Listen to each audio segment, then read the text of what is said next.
Hi guys, and welcome to today's Los Blancos podcast. Today it is the final preview special, the final against Liverpool in the Champions League at 8 p.m. at the Stade de France in Paris, and I just cannot wait for this because it's just so fun for us to be in the final again. It's just so incredible to see us in the final once again after so many years. I cannot wait to see this. So without further ado, let's get into today's Los Blancos podcast. So here we are, the day of the final, and well, it's. I'm already getting nervous. I've been nervous since probably Monday, and it's just got up to me the fact that we are in the final, and I'm just beginning to realise that fact, and it's just fantastic, and I'm really nervous for this game in particular, where we perhaps are not the favourites. We are not the favourites. We are not the better team than Liverpool, I would say. However, we have the belief to go out there, to go to Liverpool, to play our game, to really go and put our stamp on it. And it's after such a brilliant UCL campaign. If we don't go ahead and win the final, it's going to all mean nothing. And I really want to, because, after 3 fantastic games, it was some of the best ties I've ever witnessed. Probably the best UCL run, the most difficult, certainly, I've ever seen. And, we're going to finish that today with either us winning or Liverpool winning. And it's genuinely going to be a fantastic game, and I could not be more excited. So what are your feelings coming into this match? Yeah, I share the exact same feelings as you. This was a difficult tie, not a difficult tie, difficult campaign. We beat PSG, we defeated Chelsea and Manchester City and all those teams. The ties was amazing. We were underdogs of each match, and we came out and we won those games, and not many people gave us the chance. And the big difference is, I know many people will say that, yeah, but you guys in 16-17, you guys had to knock out Bayern Munich, Atletico Madrid. I can't remember the last team. I think it's Napoli that we played Juventus in the final. It was the Napoli. biggest difference is that this team is young. This team is not the same as that team. That team had experienced players. Cristiano Ronaldo is at his best. Marcelo at his best. Toni Kroos at his best. This team is young. This inexperience, not as good. It's good, but it isn't as good tactically. And the guys are just young. And you can see how different the squad is in the camp. Compared to the last squad, seeing players dancing in the changing room, just the energy is different, and of course I think we deserve to be in the final, because you can't just win those games and not be in the final, so like you said, we need to win this game to put not just icing on the cake, but it's more than just that. This is like, everything to this team. And if we win this game, imagine what it will do for these players. How much Rodrigo can take a step forward mentally. Vinicius, Valverde, Mendy, Militao, all these guys, even Courtois, who never won a Champions League with us. Imagine. And they will be the new core of the team, and how much that will help the team. This is so important, and I honestly hope that we can get the job done. Yeah, and this is number 14 we are going for, and I really want to do it against an opponent of the stature such as Liverpool. Me and you were talking in what is it, December. We were talking about, before the draw, about potential opponents, and we said we wanted to see Vinicius Junior and Benzema up against some of the best and see how they do. And we've seen constant challenges such as PSG, Chelsea, Man City, just rising in ability, and now we have hit the pinnacle. We have hit the toughest team in in Europe, in my opinion, to play against. I think this Liverpool team is probably, on their day, the best team in Europe. I think they are better than Man City. Over a league season, I think Man City are better, but on a day, on a 1v1 game, I think Liverpool are probably better. And, there is no tougher test than to come up against Virgil van Dijk and Ibrahima Konate like it will be. So it's going to be very, very difficult. And what we are here to do is to offer a tactical preview on what Real Madrid will do in relation to what Liverpool will do. So I think I've got a real good plan, I think, for coming up against Liverpool. So without further ado, let's get into our starting 11s. And now we'll start with goalkeeper, obviously, and that will be Thibaut Courtois. Like normal, like usual, he has to have a behemoth game like he normally does. And, there has to be some superhuman saves because he will be peppered in terms of the shots. There will be lots of shots from Salah, from Diaz, from Mane, and he has to be prepared to deal with those because ultimately there will be shots that leak through that defence. There will be shots that he's going to have to play against, and you know what, he might have to face up in extra time or even penalties some big moments, and I think Thibaut Courtois is the best for that. So what do you think Thibaut Courtois' role is in this match? Actually, I share the same feelings with you. Actually, there's not much I can add about what you just said, because how important he is. We know how good he has been this season.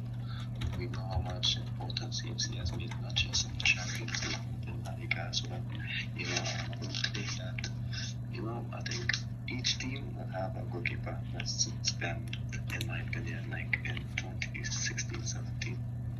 2018, you could always say Kylian Mbappé suited Madrid, but now you will see Courtois suits Madrid, and I'm not too sure anyone could like that.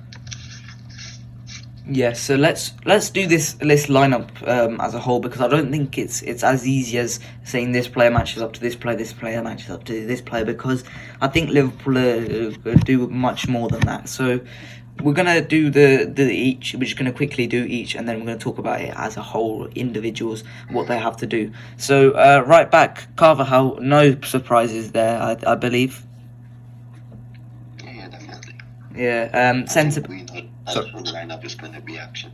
Yeah, centre backs, Alaba and Militao. Obviously, Alaba has been a doubt in recent weeks, but he should be fit to play. He has said he should be fit to play. I believe he should be fine. He has a big role to play, coming up against probably the most fluid attacking line in Europe. His defensive positional solidity and experience has to be in play here, and I think that could be useful for our defence, where they are a lot more experienced with defensive movement, with more attacking movement. They can sort that out, and in those areas, I think Alaba, Carvajal, and Casemiro are going to be absolutely key. So left back Ferland Mendy should be fine. Yeah, well, he will have to have the game of his life actually on today, but we'll get back to that, I'm sure, after we finish the lineup. Yeah, the three centre mids, Casemiro, Kroos, Modric, like normal, I believe. Yeah, definitely. Obviously, Camavinga should be coming on a little bit later in the match, especially if we are losing, because we've seen him drag us out of a hole before. We'll do right wing last, left wing and striker, Vinicius Jr. and Benzema, and then we'll talk about the importance of those two in a second. But that right wing position is where the doubts will be coming, because a lot of people think Rodrigo should be starting after his form in the last few weeks has been incredible, and deservedly so. He should be starting. However, I do believe we need the solidity from Federico Valverde, so I've gone for Fede Valverde. Who have you gone for?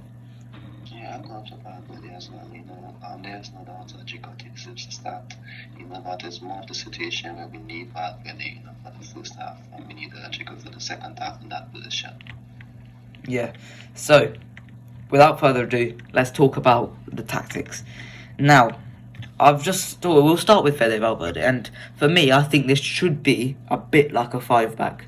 I think this should be a bit like a 5-3-2 defensively. with Carvajal tucking into something a bit more like a three at the back, three centre backs, because of the fact that we're going to have to track their runners more than any team in Europe.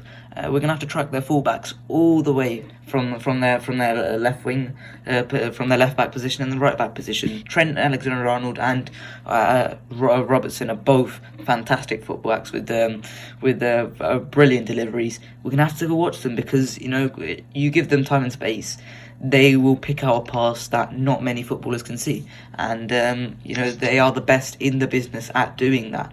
So we're gonna have to be careful of that. For me, I think Mendy has to go forward, match up with Trent Alexander-Arnold. He's gonna be good at that. I think that's what Mendy's good, and it may give Mendy a better starting position here when we need to counter attack and we need to transition, because I assume we're going to be on the back foot for most of this match, because that's generally how we have been this season. We've been not like the Real Madrid teams of old, dominating matches, but we have been counter-attacking and good in transition. So I assume Trent is going to be going forward, and Mendy's going to have to match up with him, and Alaba's going to have to match up with Mohamed Salah instead of Ferland Mendy, because Mohamed Salah is going to be making that run inside on his left foot, and we know how dangerous he is. He hasn't been that dangerous since January, but he is, in my opinion, still Liverpool's best player, and he definitely has the most quality.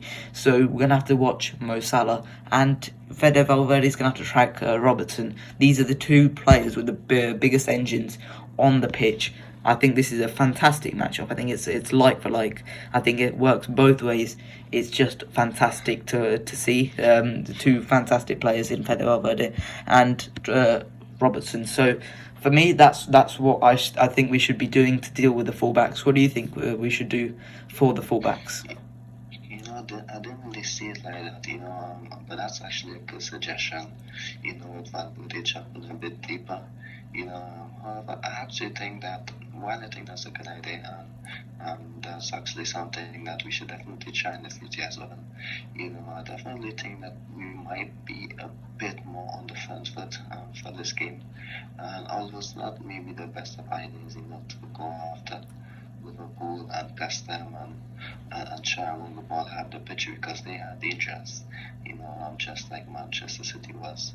But I think that, it's a final. I think Ancelotti had a week to prepare. I think maybe just for the first 10 minutes, we might see the team playing a bit higher up the pitch, trying to win the ball a bit higher.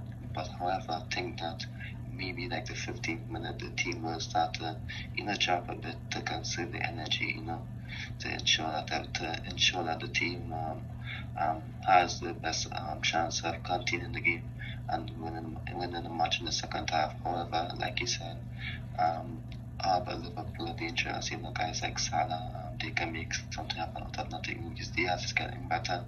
Valverde will need to help Carvajal out of that. And the suggestion you gave, I think we might see that more like in the 15th minute. We might see that more in the 15th minute. So I think we just have to, at least start on the front foot just for maybe the first 5 minutes. Try to get an early goal. To see if we can put some of the pressure on Liverpool, because I do believe if we get an early goal, we can score another one. Then we can score maybe the third one, because Liverpool will have no choice but to try and get a goal. And we've seen Liverpool struggle a bit, when teams pressure them, like West Ham and Villarreal. But I'm not saying that we don't have the quality like Villarreal, but our press isn't the same as them, so we definitely have to compensate somewhere. Yeah, and we've seen the rewards being placed in if we do employ a transition or a press. We don't know which one Ancelotti is going to do, and there has been points with the season where during a match we don't even know what he's trying to do. But I think there will be more reward in trying to hit it long, because of the fact that Liverpool's backline plays so high. I think there will be a huge reward with in putting Vinicius Jr. in behind against Van Dijk, who I think he's still the best defender in the world. There's no question about that, in my opinion. However, he has lost a bit of agility, I think, since that injury. I think he has lost a bit of pace. He's still fantastic, and 1v1 you haven't got a chance still, but if you put him on the back foot, if you try and hit it long, try and hit it behind, I think most of our backline can do such a thing. I think most, apart from maybe Militao, I'd say, can consistently play a pass into Vinicius, in behind.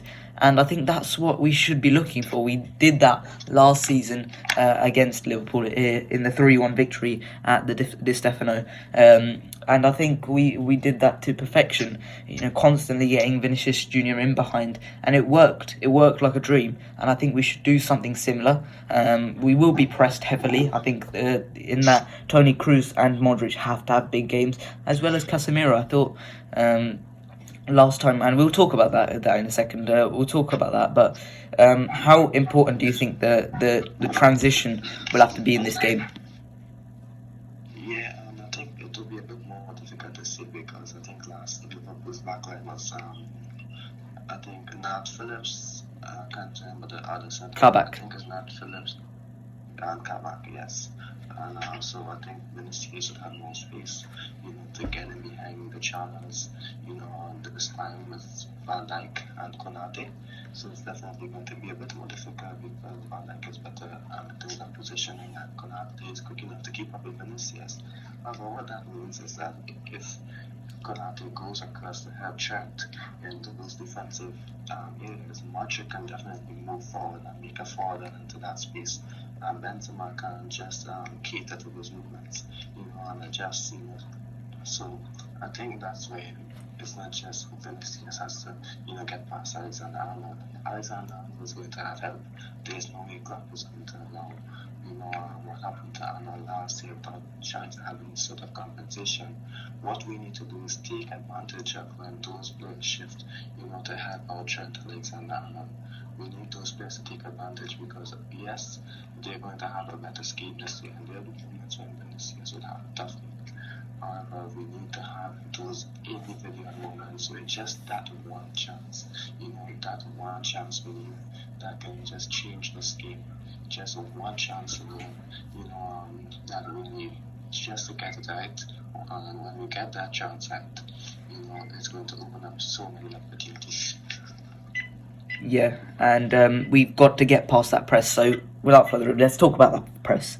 So we've played two of the best presses in Europe, in my opinion, just behind Liverpool, in Man City and Chelsea. And we saw in the second leg against Chelsea and the first leg against Man City, we struggled. We struggled quite a bit. However, in the first leg against Chelsea, there wasn't much of a press. However, in the second leg of the Man City game, which is what I would like to talk about, is we really dealt with that press very, very well, I thought. And, there wasn't really much of a factor during that match. I think the chance that generated Man City were generally due to Man City just playing well, not because of them winning the ball high and then generating a chance like that. And I think we've got to do something similar. What we deployed in that game was a double pivot in possession. We played Toni Kroos as a deep lying playmaker and Casemiro as a ball winner in the defensive midfield slots. And I think that worked exceptionally well. I thought Casemiro had a good game in terms of in possession, and I thought the Kroos had an exceptional game in possession.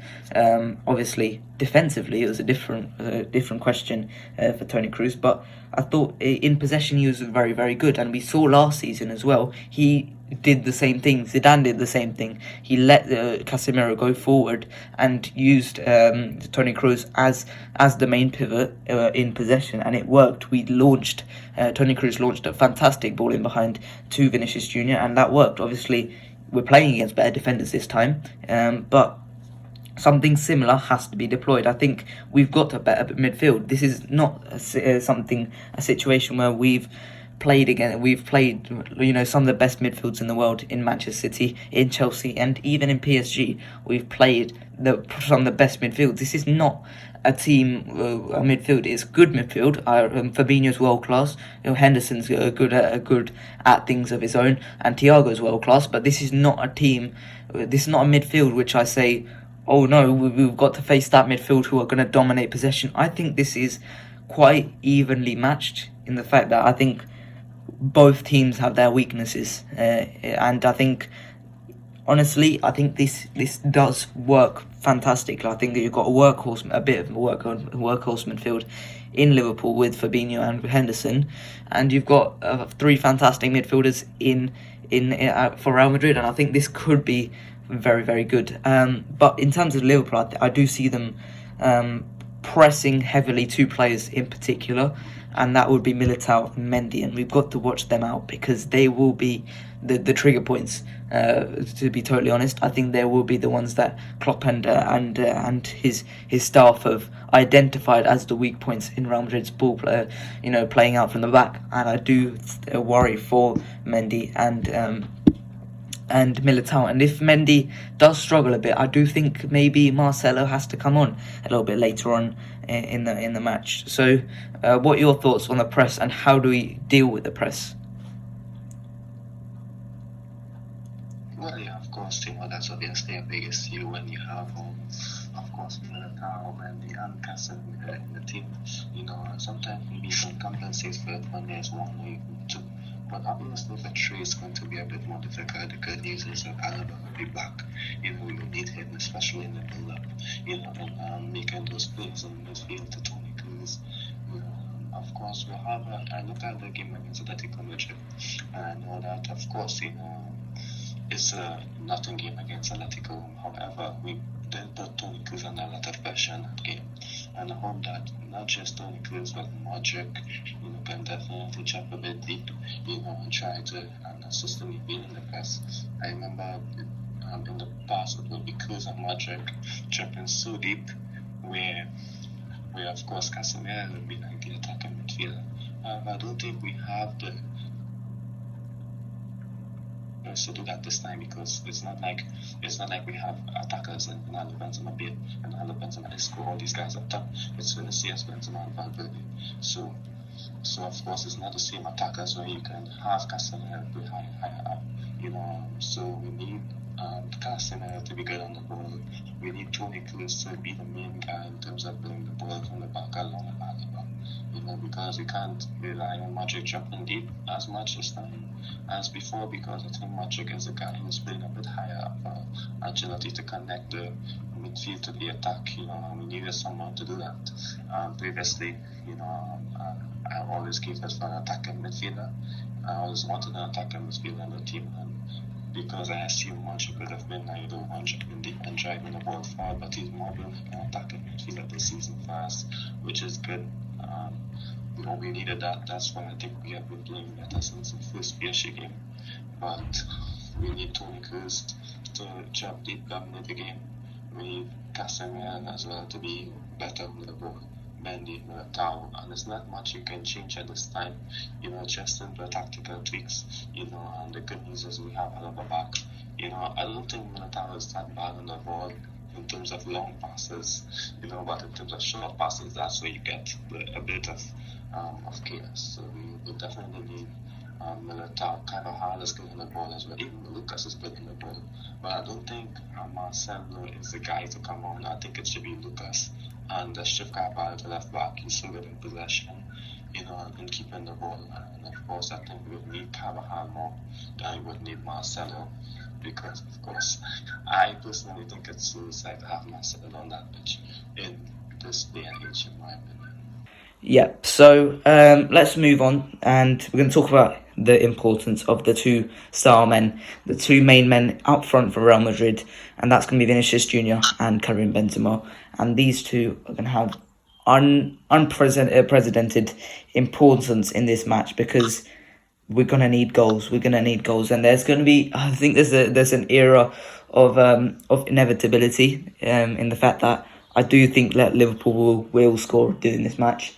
I just think, during this competition, there's been a bit where I thought Real Madrid are not thinking of, we want to concede none and we'll score 1. There's been a more of just, we're going to score more than you, and I think that's what's going to have to happen this match, because there's just very, very little chance that we can keep Liverpool out of our net, and there's even less chance that our defence, in the state that they're in against that Liverpool attack, is going to keep them out. And I think that's going to be the main issue. We're gonna have to watch our back. We're gonna have to be careful. So we're gonna have to score some big goals, and it's gonna be up to Vinicius Junior and Benzema. Obviously, there's gonna be endless space for Vinicius Junior to stretch his legs into, and it's gonna be our responsibility to either hit the ball long and find Vinicius Junior, or set him in behind with a through ball, or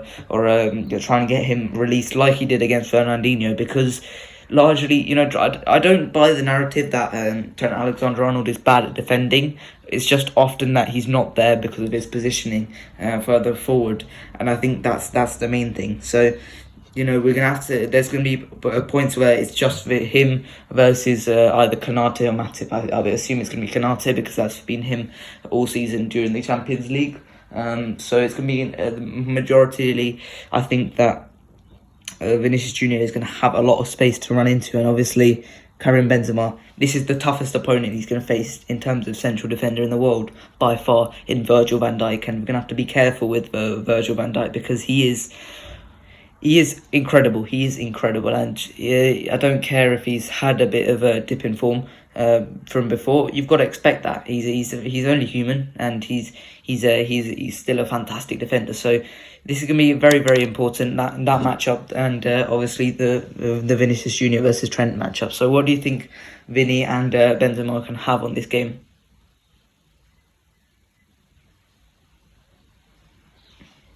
Definitely, like I said, it's just the one moment that you need. You don't need, like 5 moments. Just that one slip up, that one mistake from Liverpool's defense. We need just to have that moment where, like I said, Vinicius can get in behind, drag out players out of position, and that gives Benzema the opportunity, to just find spaces and just attack the box. Because whether it's on the left half space or the right half spaces inside the box, Benzema is dangerous. He can get a head onto it, he can finish with his feet, we just need that one moment from him. And like I said, when that one moment happens, then we have more opportunities, because in Liverpool would have to push up. That's why I think it's a bit important to score the first goal, so that's what I'm thinking. And in relation to Trent, I think that he's not bad defensively, but he's definitely not as good as the other opponents that Vinicius faced. And I remember the Arsenal-Liverpool game this season when Liverpool won. Arsenal placed Liverpool under a lot of pressure in that first half. Martinelli actually took Trent, down so many times and defeated him. So I think Vinicius can definitely do the same, especially if it's isolated like that. So I believe that Trent will have a better game, but I believe that Vinicius would have that maybe one key moment where he can definitely turn it on. I remember the 13-14 season where we played Bayern Munich. And Bayern Munich was a better team under Pep, and Ancelotti had a counter-attacking masterclass. And I hope that something similar can happen today. I believe that if we win, we can even win this game 3-0, 4-0, once we defend well, because Villarreal scored the goals against Liverpool, but they couldn't sustain Liverpool. They didn't keep up with Liverpool when Liverpool made their changes tactically and up the intensity. I think if we score early, we can definitely, I'm not saying we're going to beat them 4-0, but I'm saying we can definitely, get some goals on the board and make it difficult for them. Yeah, and one thing I do want to talk about before we move on is that matchup between Luis Diaz and Dani Carvajal. We've talked about Mbappe versus Dani Carvajal and how much Dani Carvajal struggled. It's going to be something similar against Luis Diaz, who has been a revelation for Liverpool. He was actually one of my suggestions for Liverpool in January, and I hope I didn't suggest that one, and Liverpool signed it off at the back of my video. But jokes aside, I think Luis Diaz is just a fantastic footballer, and he's proved so much more than people expected of him. I thought he would be a good signing. I thought he'd be a useful signing. I didn't expect him to be this good. I don't think anyone expected him to be this good, and he's going to be a nuisance. At least we saw in the FA Cup final the other week against Chelsea. He was just constantly ripping apart Reece James every single time, and Chalobah just couldn't deal with him. He was just getting in behind every single time. Anything that Liverpool did going forward, it had him involved in it, and it was just incredible performance by him.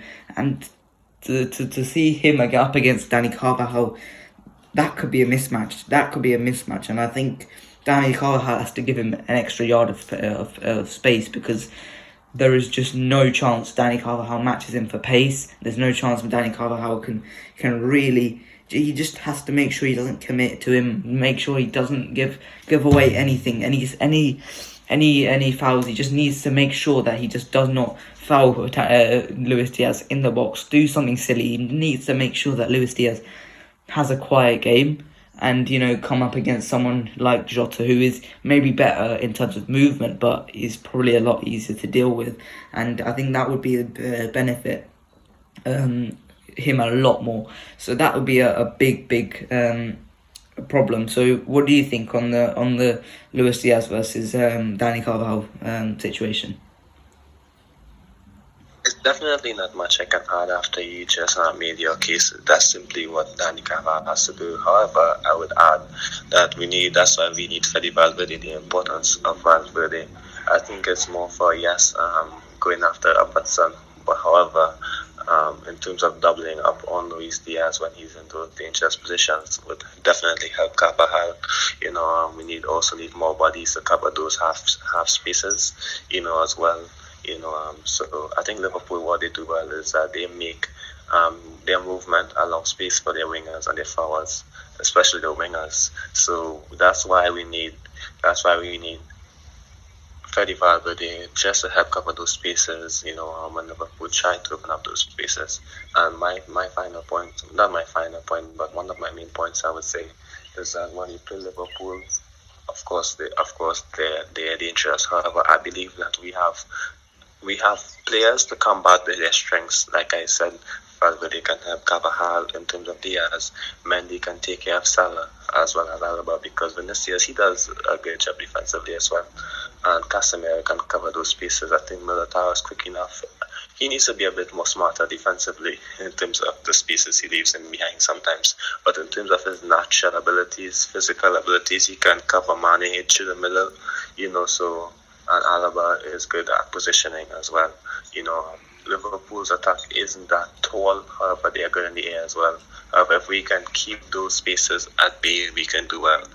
Like I said, Liverpool is a strong team, but we have the players and we have a system that can help combat that. And if we get it right, we can win. Just like Ancelotti got it right in 13-14 against Bayern Munich. He can definitely do the same on today. And of course, I did criticize him a lot because I believe that he wasn't utilizing the team today for this potential and putting players in the best of positions. But I hope that changes on today. Yeah, and the last tactical thing we want to talk about is the substitutes, and these are the two I want to talk about, plus a little bit an extra of Hazard and Bale, but obviously we've got to talk about Rodrigo and Camavinga, and these two have to have an impact on the bench, because I do not believe the match will be done at 70 minutes when they normally come on. This match will definitely not be done in either way, I don't believe. Even if it's 2-0 Liverpool, I don't think it will be done, and these two are going to have to have a big performance either way, especially Camavinga, because I think both ways, either if we're losing or if we're winning, I think he has to come on either way. I think he has to offer that dynamism in midfield, and when in late on in games when Liverpool don't have that many options in terms of midfield, they may bring on Naby Keita, they may bring on Curtis Jones, but they don't have those type of options like Camavinga, someone who's just going to bring on pace, someone who's going to just absolutely just wreck up things in the middle and just cause problems for the other team. It's going to be useful. It's going to be incredibly useful, and I think that could be very, very good to have that type of player to come on late in games and to just cause havoc. And I think that's what Real Madrid thrive in, is to thrive in chaos. And I think we've got to use Camavinga in that role. And in terms of Rodrigo, we've seen him have that clutch ability late on in games, and obviously he saved us last time against Manchester City when it looked all done. it wasn't. It was not done. And Rodrigo's going to have a big game once again, because there will be a point where Toni Kroos has to come off, or Casemiro has to come off, or both of them instead, and Valverde has to come into midfield. And who's that right wing option? And that will be Rodrigo Goes. Now, he's going to have to score a goal, maybe create impact. If he's coming on in terms of later on and he's not, and we're winning, then he will have to just release the pressure on that defence and just waste a little bit of time in terms of his dribbling on his first touch. He just has to be able to be a good retainer of the ball and be a good outlet. So I think that will be the importance of him if we're not winning. So what do you think those two can have on the game in terms of impact? Yeah, whether we are winning or losing, I think we need Camavinga in midfield, because, of course, if Liverpool losing, they're going to have the intensity. Of course, I'm not going to mention how important Camavinga is when we are losing, because we all saw what he did in all games, PSG, Chelsea, and Manchester City. However, even if we are ahead, Liverpool will have the intensity, and we cannot just depend on the same midfield to take us through the entire game. We will need Camavinga in there. We will need Fede Valverde back into midfield, and a hard worker like Rodrigo coming on and putting in a shift as well. That's if we're ahead. And of course, those are the guys who can help with counter-attacking, because they are so much more dynamic. So they're important whether winning or losing. However, in terms of if we are losing, yes, we need Rodrigo, that extra attacker who can help drag defenders out of position, get in those spaces to score goals. We know what he can do, or maybe even get to the byline and send in across a dangerous one, because that's what he's good at on the byline, especially when we are behind us, etc. However, Camavinga, in my opinion, he would obviously, I think he'd have a bigger impact off the bench than Rodrigo on today. That's just my opinion. However, I do believe Rodrigo can have a bigger impact, but I think Camavinga would have the bigger impact. Like you said, Liverpool won't have many options in midfield to bring on. Thiago and Fabinho are struggling a bit. I don't expect them to play 90 minutes. So, yes, they're going to start, because, of course, you need your best player starting. However, I think that's when Camavinga needs to take control of the situation and have a good performance off the bench. I think even if we're winning or drawing, Ancelotti shouldn't wait too long to make any changes at all.